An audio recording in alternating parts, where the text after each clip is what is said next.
We are eating. We got catering today for our education. Feed well. Sandwiches and sausages and all the rest of it. They are bomb.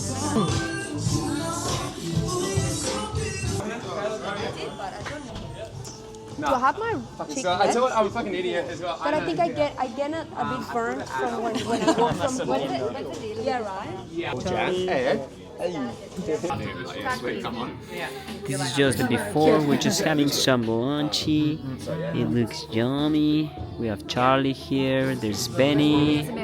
We have Steffi, Carlitos, Anita. They all look very cute. Look at that smile. What a beautiful smile. Look at that smile as well. Beautiful profile. Very beautiful nose. Sexy.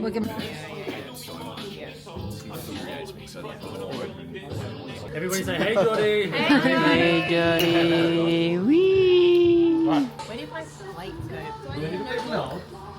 If you want to. Yeah, I'll go. I was gonna bring my notebook with pen, but I'm always. Look, I'm gonna. The worst thing in the world, but just like 10 seconds, who you are, like who your like primary population is that you like specifically train, and then I can try to like tailor everything as best as possible to everyone. That's the goal for this sort of stuff. We'll go left to right, ladies first. Yes, middle-aged women. What else? Is that it? Yeah, perfect. Yeah, great. That's it. Great. Yeah. Sorry, Carlos, mostly females, yeah, all age. Yep. Yeah, great. I'm Steph. But yeah, age group between like 19 to like 70.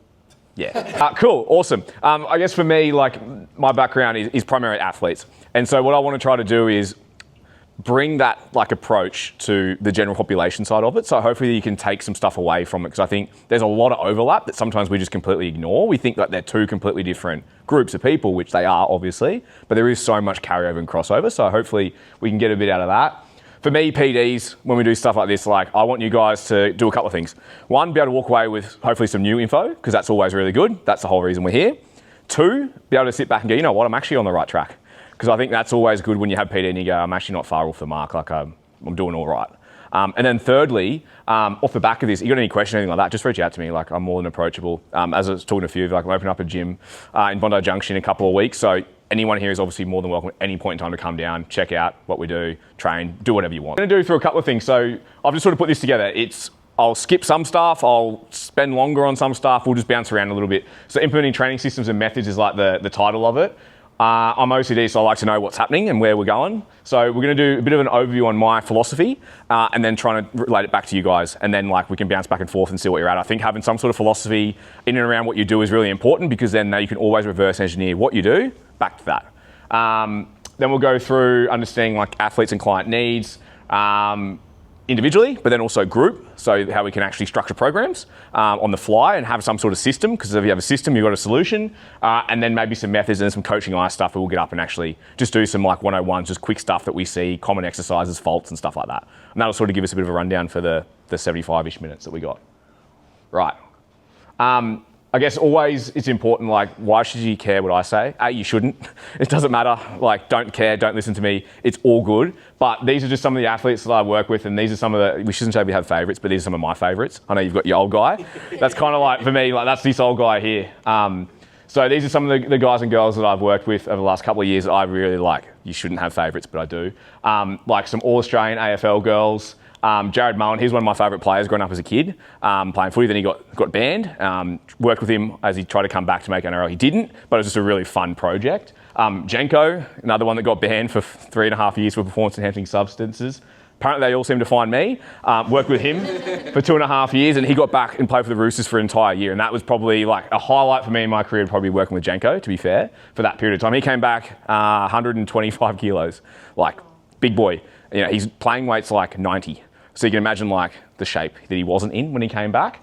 Some of the other ones on there, like Todd Carney, again, another guy who just got expelled from the game but just wanted to work with. So again, another really cool one. Don't know why I find these guys. Like, I don't know what you guys experience working with the people that you work with, but like it probably takes 2 to 3 weeks for them to understand a movement, and then like they finally get it, and then you change it on. They're like, for fuck's sake, I just learned how to do it.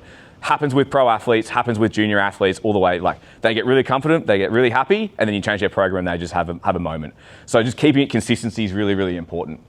For me, I always look at the athlete and go, what are their current deficits? So like where do they need a bit of extra attention? So I know like runners and stuff you were mentioning there before, so like that might be like foot, calf, hip flex as an example, right? Or previous injuries is a big area that I always like to focus on. You're talking about like pregnant ladies or middle-aged women, you know, if they've had C-sections, obviously that deep core muscles, that trunk control, all that sort of stuff becomes really, really important. So that's also something that I like try to always incorporate or have themes and threads within the program. And I'll show you how that sort of looks. And so you kind of flip that and go, this is if I was in the position that you guys are in, which I have been in the past. These are some of the things that I would do. It's basically just flipping that into a more of a general population sense. So staying with the end in mind. So like I said, if it's a 4-year Olympic cycle, whatever it is, doesn't matter. But what's the actual goal of the client? Like these are simple things that they tell you. You just take it on board and you just jot it down and away you go. So is it fat loss? Is it to move better? Is it to get stronger? Whatever it is, like that's it, that's their end goal. So if they've already told you that, awesome. They've given you the most critical key piece of information you could ever get. That's what you start with and that's what you want to work towards.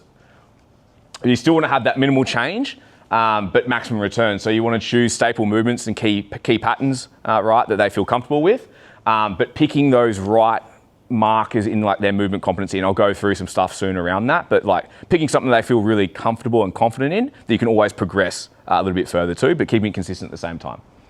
Again, identifying the weaknesses like we mentioned there before, building competency in their systems, so strength that supports how they live, work or play, right? So those general motor patterns. Strength for confidence, so those things that can make them feel like they, again, they're entering those systems at the right point, not too far. Like we're not giving someone like say a really heavy back squat when they can't even just do a normal bodyweight squat, right? Just being smart with your programming. And then the last thing here, I think again, even though these aren't professional athletes, they're still people that have fatigue. They've got kids, they've got work stresses, they've got so much just outside noise that we've got to be able to manage that as well. So that's again, just having conversations. Hey, how you feeling today? You all good? Yep, great, maybe push it. If they're not moving as well as they normally do, ask them the question, hey, you're all good? Didn't sleep last night, had a fight with the missus, great. Maybe we'll go a little bit easier today. So just understanding those sorts of things are obviously really important. And that'd be like some of my key philosophies I'm thinking around what I'm doing around my programming. These are always like threads and themes I want to keep in. Obviously, we all work in this space and our clients pay us money.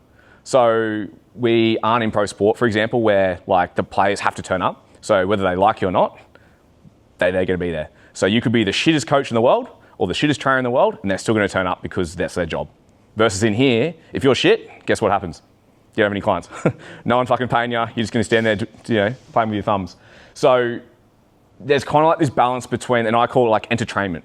So it's like, okay, we've got our philosophies that we have that I went through sort of before, but it's like, what's that sweet spot where they're actually enjoying it? So great, like, yeah, they have to move really well and whatever else, but like that can be really fucking boring, right? So it's like, cool, how do we make it fun? So that's like that balance between like, what's our principles and what do we govern that controls everything that we do, but also like, how much do we flex and bend to make sure that like they're having a good time and they want to keep coming back and keep paying us. So then the question you got to ask yourself is like, for me, I ask, how do I make myself more valuable? Like that's the key, because there's a million coaches out there, there's a million personal trainers out there. So what makes someone want to come and work with me? Someone want to come work with Ben, someone want to come work with someone else, right? Like what is the difference? Usually it's you, but there's a skill set that's associated to that, right? So they might come and work with you, but if then they find out there's not much substance to you, you kind of defeated the purpose of them working with you. So for me, I looked at over the last year, I was like, cool, what's the gap I believe in strength conditioning that is not really well done? And for me, it was speed training and on field, especially like early days. But it's like, Charlie comes to me, he's a runner. I understand how he moves. It's like, I can just start him here, bang. And that's essentially my exercise programs. So when you've already got like a cheat list of movements, you don't have to think. You automatically go, cool, I know his level, it's gonna be here, this is where we start. So if you don't have this, I'll give you guys all the slides, by the way, in a PDF, so you can have all this. And if you want better quality, just ask me and I can send it to you through to you. This is something where I'd start. Have some sort of cheat exercise list that you go, no matter who I have, this is kind of like my rule of thumb. Of course, there's going to be lateralizations or variations of this that aren't in this here. No shit. But more often than not, that covers so much of what we do. So that's why I like having something like that at the start. From there, though, it's important to understand, for me, like movement sits on a bandwidth. So nothing's like easy and hard. It all depends on the person that you're dealing with and the client they have in front of you. In this specific context here, I'm sure you guys have heard like the phrase like GPP, like general physical prep. It's just very general stuff. It's pretty much what we would do every single day if we're training our clients in the gym, right? We're not trying to get them ready to run a marathon more often than not. We're just trying to make them lift good, move well, and be confident in their bodies, right? I've actually skipped that, sorry. That sits down here. So that's like our really simple movements that aren't too hard to do from a motor control standpoint. Back squat, split squat, hinge, bench press, pulls, all that sort of stuff sits down here. But when we start to get a little bit creative, it's really important to understand that like if we then do say like a barbell step up and we add an A-frame to it, we have like coordinative demands, we have a few other bits and pieces, so we don't necessarily have the same strength carryover as what we did if we were just doing, say, a step up. Like there's a little bit that gets added to it.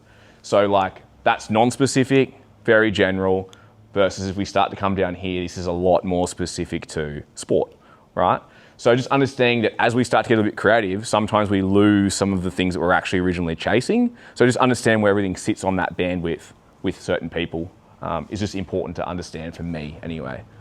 There's some dumbbells that still work. Right, I kind of did this before, but this is just understanding levers. So basically here we go, this is a lever change, right? So nothing changes because it's still the same body weight. All we're gonna do is a lever. So literally just do your hands out in front and just do a couple of squats to see, get a bit of a feel for it. See what that does by putting your hands in front. You can see how that creates a bit of a counterbalance, right? Way easier. Chuck your hands behind your head in a classic prisoner squat. Yep, and we go from there. See how it just feels a little bit different? Yeah? So now all that's done is create a little bit more posture demand because our hands are here, right? We don't have that same counterbalance of out in front. Now, there's a couple of dumbbells there, but I'm sure we've all used dumbbells before, so I'm not gonna make you do it. But here, and we squeeze and pretending we're holding onto a dumbbell, what have we done now that's different? Added load. Yeah, we added load, right? So again, we'll do the squats there, pretend we've got like heavy dumbbells.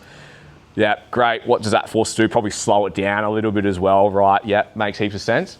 And then a core bag, anyone used a core bag before? It's like a sandbag basically. So if I was to hold onto it, we're probably gonna hold onto it exactly like that. So now again, what have we done? We've changed the lever a tiny little bit, but we've just changed the implement as well. And now that load distribution is like slightly longer. Yeah? There you go. Like that's just easy ways to manipulate movements and change things like that. That's something that I think we can squeeze juice out of a lot more. And especially if you're in a busy environment. I know here's like a bit of a blessing that there's only you guys in here, but if you do also work in other gyms and it's packed, and you've got a squat program, it's like you just let them know, hey, we don't have the ability to do this squat today, but we've got this, which is really, really good, and I'll explain why. And it's like, bang, there you go. So you've just literally pulled that out, back pocket solution, way you go. So you're not that person, and I definitely was this person early days working in a commercial gym, like, fuck, the leg press is taken, what am I gonna do? You're like, okay, we'll stand and talk for 5 minutes. And you're like, fuck, you got 5 minutes left in your session. It's like, you haven't done anything. So it's like just being able to move around, because time is literally money as a PT. Like literally that's what they pay you for, right? So it's like, we've got to move around really quick. We've got to have solutions straight away. We have an acclimatization week, which is basically we have less volume so they get used to what the session is. Because nothing worse than if you're teaching someone how to do something that's new to them, and you're like, you got 4 sets of this. Like fucking 4 sets, I just learning how to do it. So we just drop a set or 2 sets and make it really easy for them to do. Welcome. Thank you. Thank you so much. Anytime. Anytime. Welcome. Thanks. Anytime, brother. Officially, it doesn't look like